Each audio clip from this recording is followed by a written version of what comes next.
गज ऑपरेटर्स हम पढ़े थे, इसको हम ओपन कर लेते हैं। ऑपरेटर्स पढ़ लिए थे, लूप्स पढ़ने थे ना।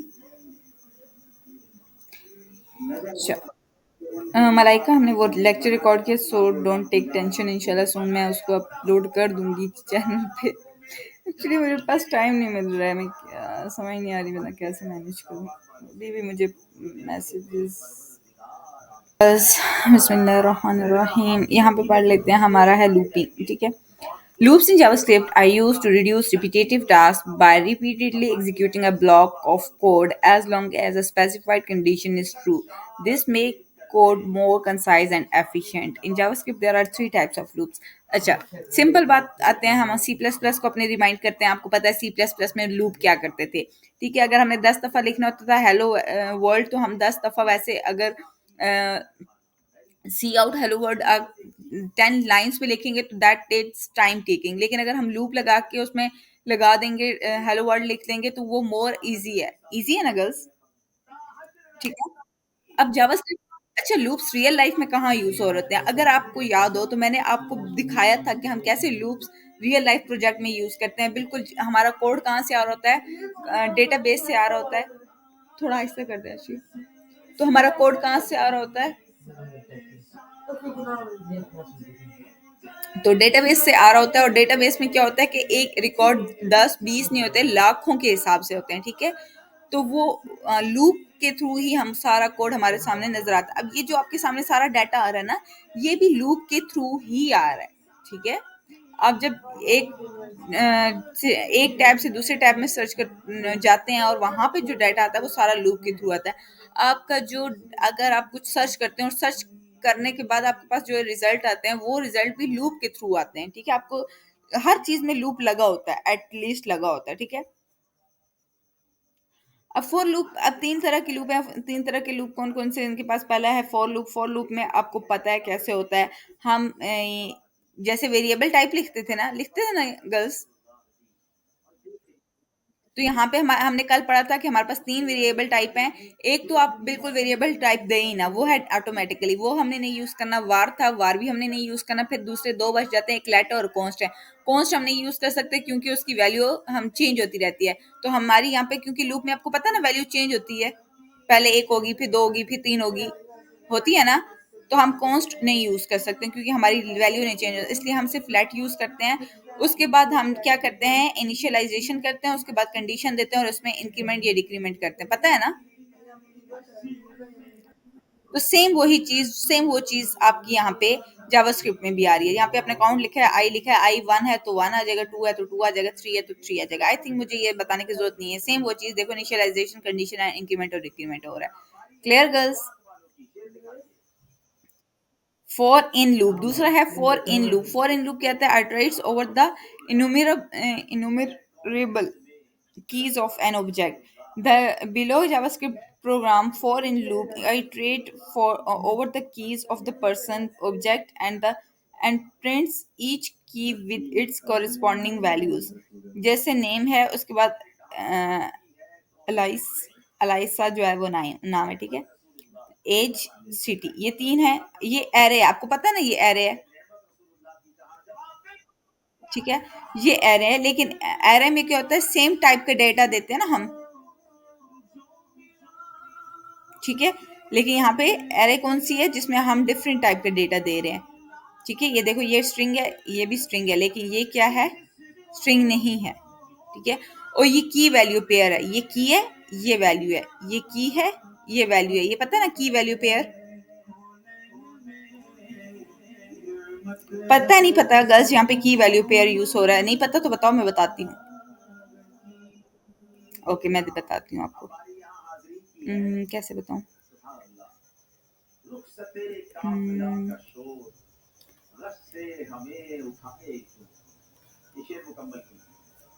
किस पे बताऊँ? वर्डप्रेस पे, इसी पे, नोटपैड पे इसी पे बता देती हूँ। नहीं नहीं, वो प्रिंट वाला ठीक है। क्या है यार?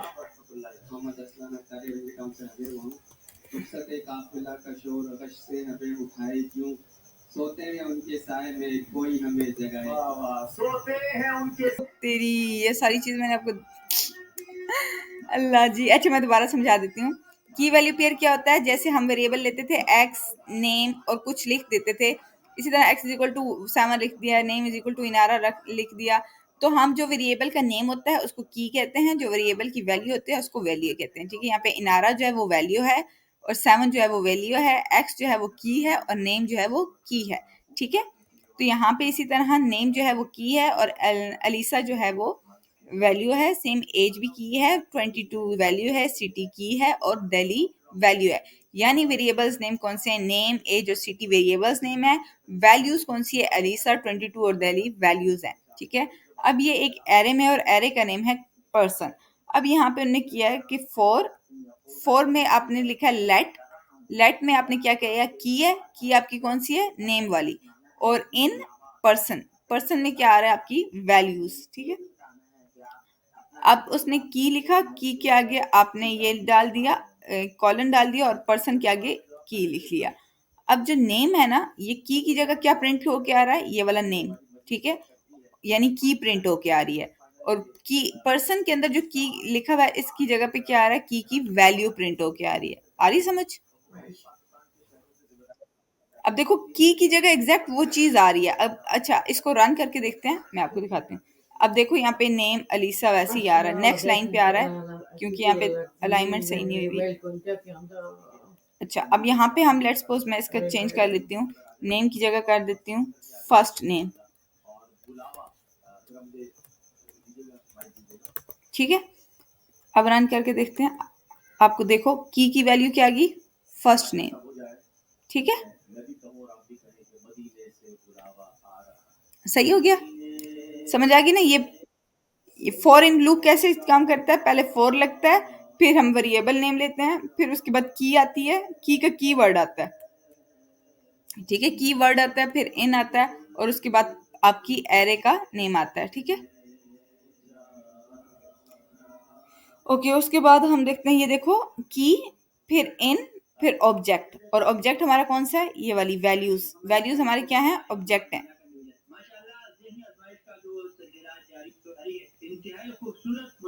फॉर ईच लूप भी बहुत ज्यादा यूज होता है। For each loop executes a provided function once to for each element in an array. तो इसमें वो क्या कह रहे हैं कि आपने आपका जो प्रोवाइडेड फंक्शन होता है वो क्या करता है? एरे में चलता है। The below JavaScript program for each loop executes a function for each element in the numbers array, printing each number. ठीक है, अब वो क्या कह रहा है? ये आपने नंबर लिया, इसके अंदर एक एरे डिफाइन कर दी। अब नंबर्स यानी array dot dot for each function. For each खुद में भी एक फंक्शन है। ठीक है, फॉर ईच फंक्शन को कॉल किया और फंक्शन के अंदर हमने वैल्यू रख दी। वैल्यू क्या है? फंक्शन, और उसके अंदर नम क्या है? हमने खुद से वेरिएबल लिया है।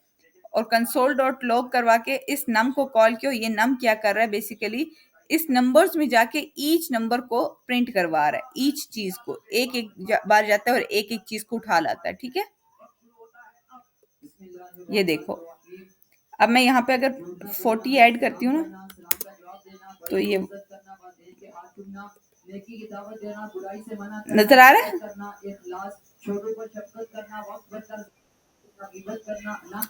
एक है वाइल लूप। वाइल लूप आपको पता है ना क्या होता है?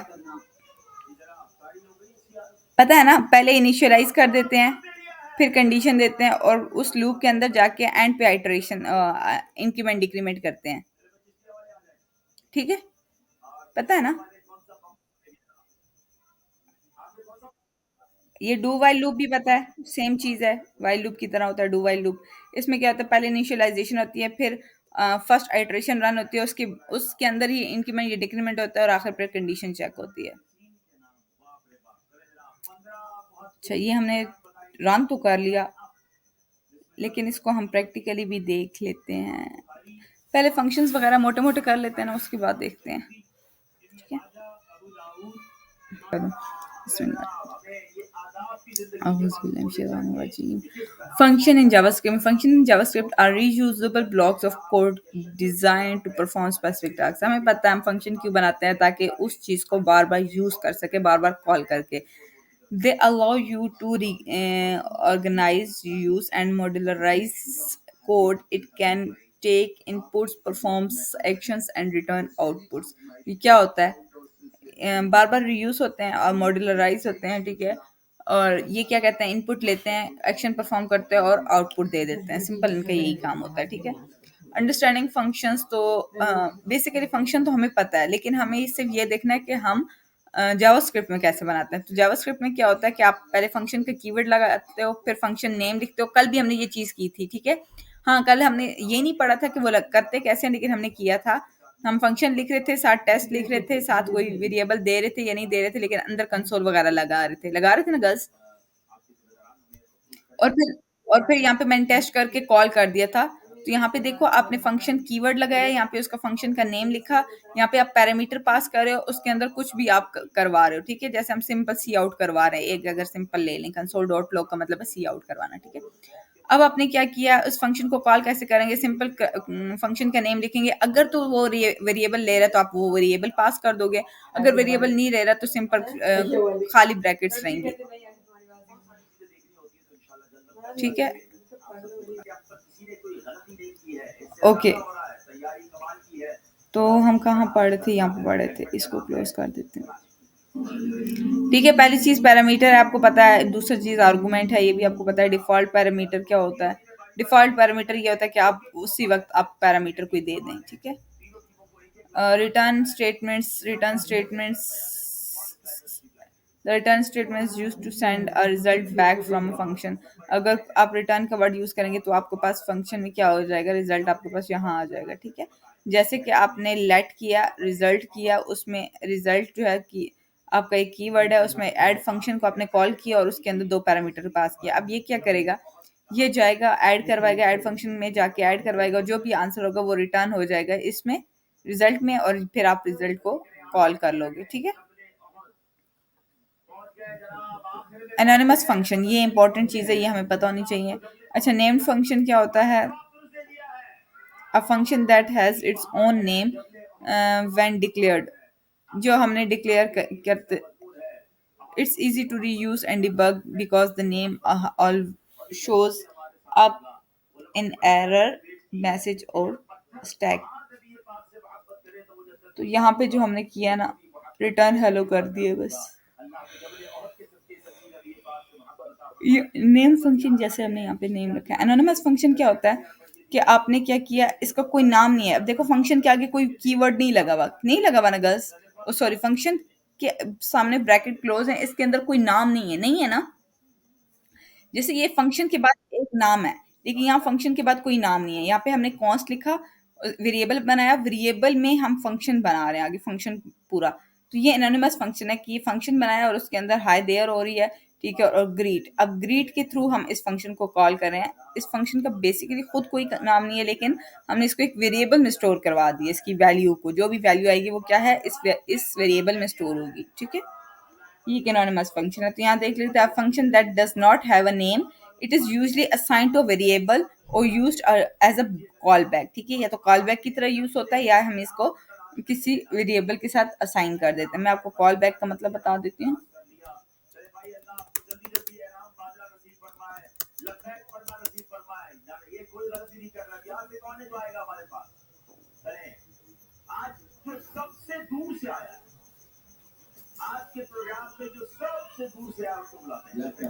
ये क्या हो रहा है?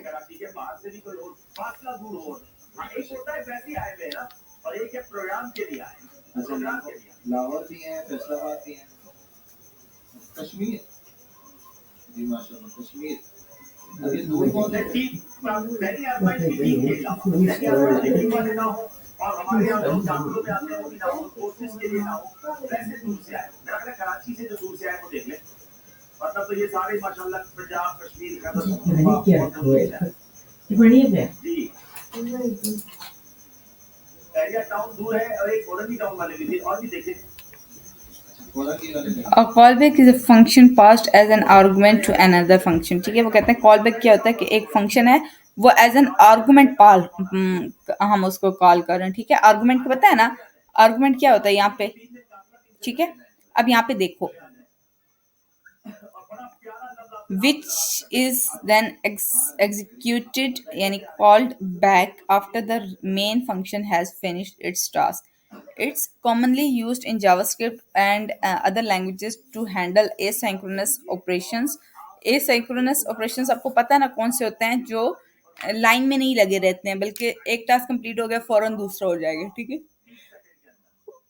like reading file, fetching data or waiting for user input. तो यहाँ पे देखो सिंक्रोनस में क्या हो रहा है कि आपने फंक्शन का नेम लिखा, ग्रीट लिखा, वहां पे दो वेरिएबल दे दिए, दो आर्गुमेंट दे दिए, एक कॉल, एक नेम और एक कॉल बैक। अब हेलो ने हेलो किया, उसके बाद नेम, नेम दोबारा आपने क्या किया, इस वेरिएबल को कॉल किया आपने, हेलो नेम। ठीक है, अब नेम में अगर सीमाब होगा तो हेलो सीमाब आ जाएगा, अगर इनारा होगा तो हेलो इनारा आ जाएगा, मलाइका होगा तो हेलो मलाइका आ जाएगा, अली होगा तो हेलो अली आ जाएगा। ठीक है, और फिर कॉल बैक। ठीक है, अब इस कॉल बैक फंक्शन को कॉल किया, अब इस कॉल बैक को फंक्शन को कॉल किया तो क्या हुआ, फंक्शन आफ्टर ग्रीटिंग। ठीक है, फंक्शन आफ्टर ग्रीटिंग, इसमें क्या हो रहा है, हाउ आर यू, आपने ग्रीट कर लिया, हेलो इनारा कर लिया, उसके बाद उसके उससे आपने पूछना है हाउ आर यू। देखो यहाँ पे वही चीज है। अब यहाँ पे आप फंक्शन को कॉल कर रहे हो तो फंक्शन कॉल में दो चीजें आपने भेजनी है, फंक्शन में दो चीजें भेजनी है ना आपने, एक नेम भेजना है और एक एक फंक्शन भेजना है। ठीक है, अब देखो एक आप नेम भेज रहे हो इनारा, दूसरा आप भेज रहे हो आफ्टर ग्रीटिंग फंक्शन, ये देखो फंक्शन है ना। अब ये आप फंक्शन भेज रहे हो, अब जब यहाँ आया तो इसने पढ़ा, यहाँ इसको असाइन हो गया इनारा, इसको असाइन हो गया कॉल बैक फंक्शन यानी आफ्टर ग्रीटिंग। अब जिसने किया हेलो नेम, अब नेम में आ जाएगा इनारा और कॉल बैक में क्या हो जाएगा, ये वाला फंक्शन कॉल हो जाएगा ऑटोमेटिकली। पता है ना, करके देख लेते हैं। यस मैम पे क्यों रिलाई करना।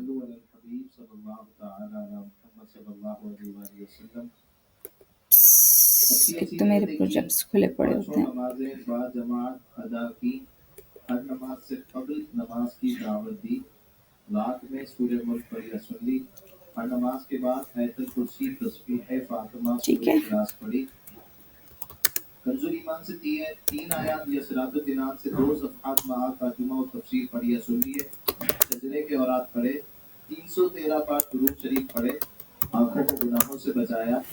देखो हेलो इनारा फिर हाउ आर यू नजर आ रहा है गर्ल्स, ये जूम करूं। ठीक है, पता चला कैसे हुआ है, समझ आइए ना कि सबसे पहले इसको इनारा असाइन हुआ, इसको फंक्शन असाइन हुआ, हमने पहले इनारा को कॉल किया फिर फंक्शन को कॉल किया, हमने दोबारा फंक्शन का नेम नहीं लिखा बल्कि जो यहाँ पे हमारा पैरामीटर था। तो कॉल बैक फंक्शन क्या होते हैं, जो as a parameter function call pass होते हैं। ठीक है, तो इनोनिमस फंक्शन क्यों यूज होते हैं, इन्होंने बता दिया, या तो किसी वेरिएबल को असाइन कर दिए जाते हैं या फिर कॉल बैक की तरह यूज होते हैं।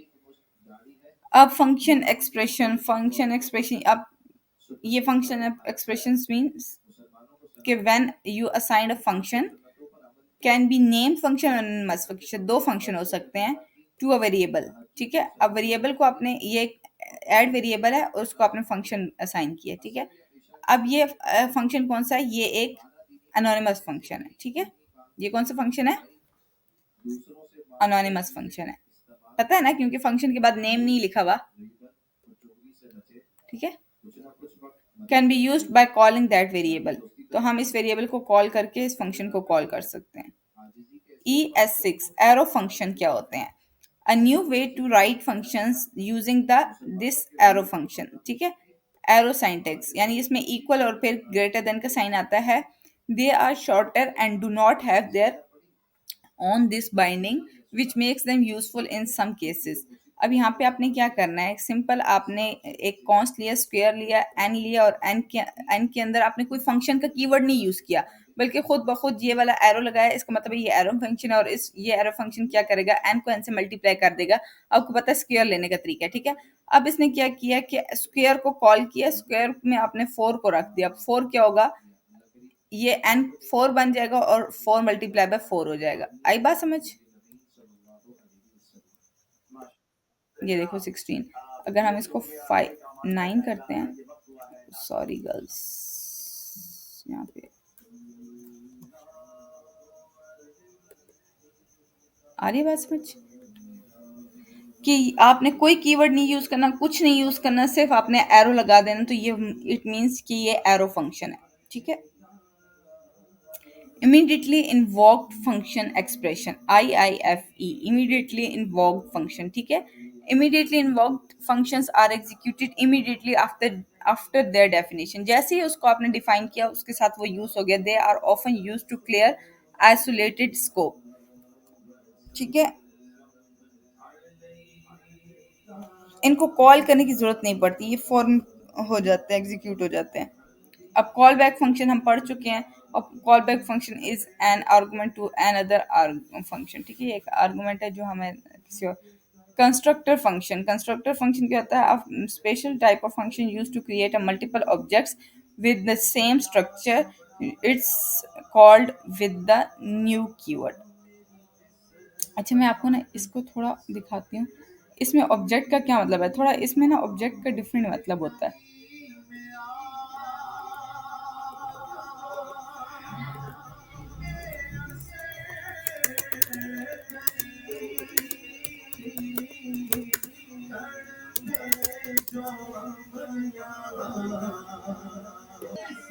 एक तो मैंने ये भी नहीं ऑन किया था। अच्छा, जावास्क्रिप्ट में फंक्शन क्या होता है कि उसमें कलेक्शन ऑफ डेटा होता है, लेकिन रिलेटेड डेटा होता है, और फंक्शनल्स होते हैं, ठीक है, फंक्शंस होते हैं। अब होता है ये एरे की तरह है, लेकिन एरे में क्या होता है, सेम टाइप का डेटा होता है, लेकिन ऑब्जेक्ट में डिफरेंट टाइप के डेटा भी हो सकता है। अब देखो, इसमें नेम है, एज है, सिटी है, डिफरेंट टाइप का डेटा है, और इवन इसमें फंक्शन भी है। तो इसमें फंक्शंस और वेरिएबल्स दोनों चीजें हो सकते हैं, लेकिन की वैल्यू पेयर में होते हैं, ठीक है। की वैल्यू पेयर यानी ये की, ये वैल्यू, ये की, ये वैल्यू, ये की, ये वैल्यू, ठीक है। यहाँ पे ग्रीट भी क्या होता है, फंक्शन का नेम है, तो ये की हो गया। यहाँ पे देखो इनोनिमस फंक्शन कॉल हुआ। ओके, आगे देखते हैं। Multiple objects with the same structure, यानी मल्टीपल ऑब्जेक्ट्स होते हैं, लेकिन उनका स्ट्रक्चर क्या होता है, सेम होता है। It's called with the new keyword. अब यहाँ पे क्या किया, हमने फंक्शन बनाया है पर्सन नाम का, उसमें दो वेरिएबल है, नेम और एज। दिस डॉट नेम और दिस डॉट एज, ठीक है। दिस डॉट नेम मतलब ये वाला नेम, और दिस डॉट एज मतलब ये वाली एज, ठीक है। अब यूजर है, न्यू पर्सन है, न्यू आपको पता है ना, जब न्यू चीज क्रिएट करते हैं न्यू कीवर्ड यूज करते हैं। इस कंस्ट्रक्टर फंक्शन को कॉल करने के लिए हम क्या करते हैं, it's called with the new keyword. अब न्यू कीवर्ड यूज किया, और फिर इस फंक्शन को कॉल किया, और इसमें दो वेरिएबल दे दिए, एक नेम और एक एज, और फिर यूजर डॉट नेम करके हमने कॉल किए। इसके आउटपुट देखते हैं, नेहा, ठीक है। अब देखो, सिर्फ हमने नेम भेजा है, पहली चीज भेजी है करंट, पहला वेरिएबल भेजा है, सॉरी पैरामीटर भेजा है, दूसरा नहीं भेजा। अगर मैं इसको एज देती तो ये क्या करता, 22, ठीक है। एसिंक्रोनस फंक्शन, जनरेटर फंक्शन, कौन से function, higher order function, oh my god, nested function, pure function, default parameter function, rest parameter function, या अल्लाह इतने फंक्शंस हैं। ओके, asynchronous function कहते हैं functions that handle asynchronous tasks declared with async keyword. They return a promise and you can use a wait inside them to pause until another promise resolves. बहुत मुश्किल की words हैं, इसको हम chat GPT से आसान करवाते हैं।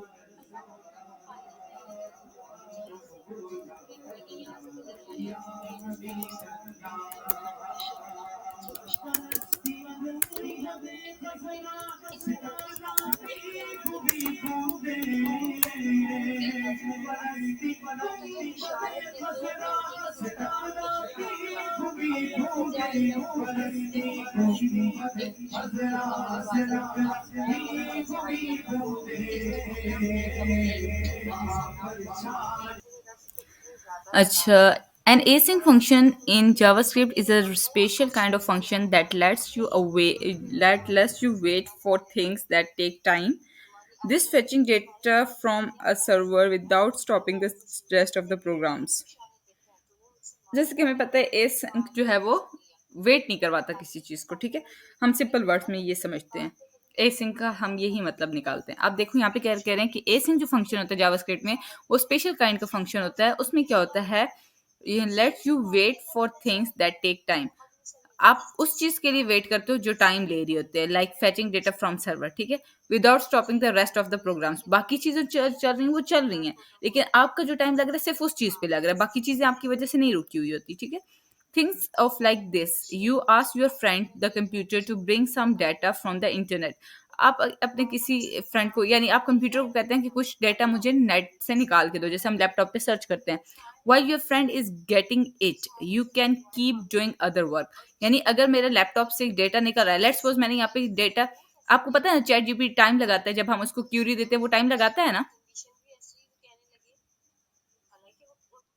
तो हम साथ दूसरी टैब ओपन करके कुछ और भी सर्च कर सकते हैं ना, तो हमारे सारा काम रुक नहीं जाता। सो ये चीज होती है एसिंक्रोनस में।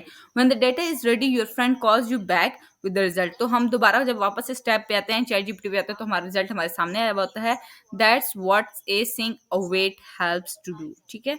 एग्जाम्पल क्या है, एसिंक आपने कीवर्ड यूज किया, फिर फंक्शन का कीवर्ड यूज किया, फिर गेट डेटा आपका फंक्शन का नेम है, उसके बाद आपने ब्रेसेस वो पैरेंथेसिस डाल दी, उसके बाद आपने ब्रेसेस यूज की यानी कर्ली ब्रैकेट्स यूज की। उसके बाद इसने एक एग्जांपल के तौर पर क्या, console dot log fetching data और let response await fetch. Await क्या है, अच्छा ये जो चीज है ना, ये एग्जैक्टली हम एपीआई कॉल करते हैं, ठीक है। मैंने आपको बताया था ना कि हम एपीआई यूज कर रहे होते हैं अपने प्रोजेक्ट्स में, हम एपीआई बना रहे होते हैं। तो जब आप रिएक्ट जेएस का नाम सुना है,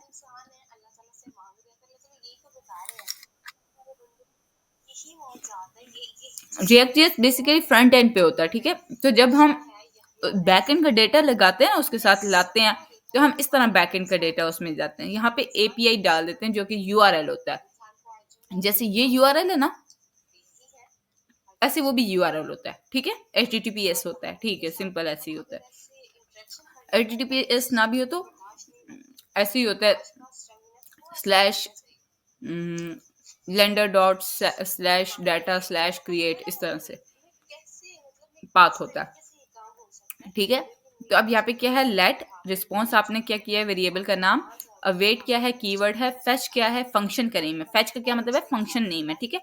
और उस फंक्शन में आपने एक पैरामीटर पास किया जो कि पूरी एपीआई है, ठीक है।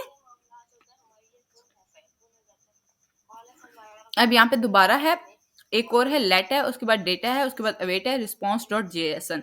अब जो भी रिस्पॉन्स आया उसे आपने जेसन की फॉर्म में दिखाना है, ठीक है। जेसन भी एक डेटा टाइप है जिसमें ऑब्जेक्ट की फॉर्म में आपको डेटा नजर आता है। फिर डेटा रिसीव्ड आपको ये शो होता है, ठीक है। गेट डेटा डॉट कंसोल, ये थोड़ी हैवी टाइप की थी एग्जांपल।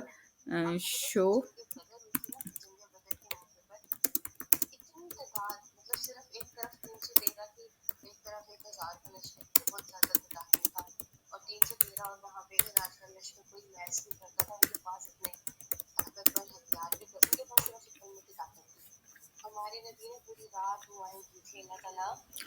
अब ये कहते हैं, अच्छा ठीक है, आप एपीआई के बारे में नहीं जाते तो हम आपको async and await with a fake delay, ठीक है। अब यहाँ एक फंक्शन है जो कि वेट 2 सेकेंड्स, 2 सेकेंड्स का नाम का एक फंक्शन है। रिटर्न न्यू प्रोमिस, ये भी थोड़ा मुश्किल है यार।